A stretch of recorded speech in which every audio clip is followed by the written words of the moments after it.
So I want to take it back to this client growth circuit, because that's very much the way I want you to think of your business as well. As you can see, we're kind of tying in these pieces of as our client moves through the journey, we too are moving through the journey in our business.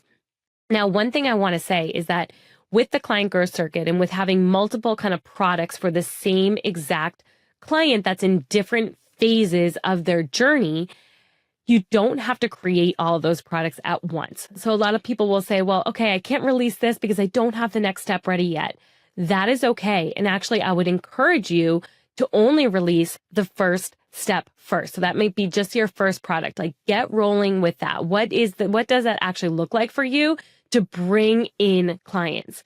And then once you have some of those clients, that's when you start to build out your next program, because you need to be able to ask the people who are invested with you what they need to move on to the next level. Sometimes in our minds, we come up with these ideas that, oh, this would be great. This is what I would want. This is what, if I was in their shoes, I would want to have as the next level.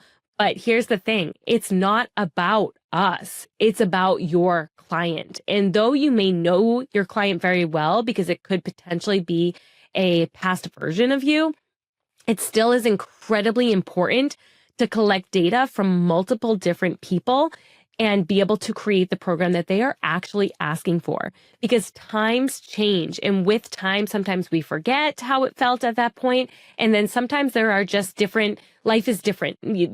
For example, online coaching and doing Zoom calls wasn't very popular 5 years ago. Now people expect that. They want those telehealth appointments. They want to be able to jump on a Zoom with their coach. They don't want to necessarily have to drive to the office and do it in person. And so we have to remember that our products are going to need to change and shift with this as well. And maybe what we thought was a good idea a couple years ago when we were going through the struggle may not be the best idea in today's world. And so I highly suggest that you start with that first product that's going to bring in the most amount of clients.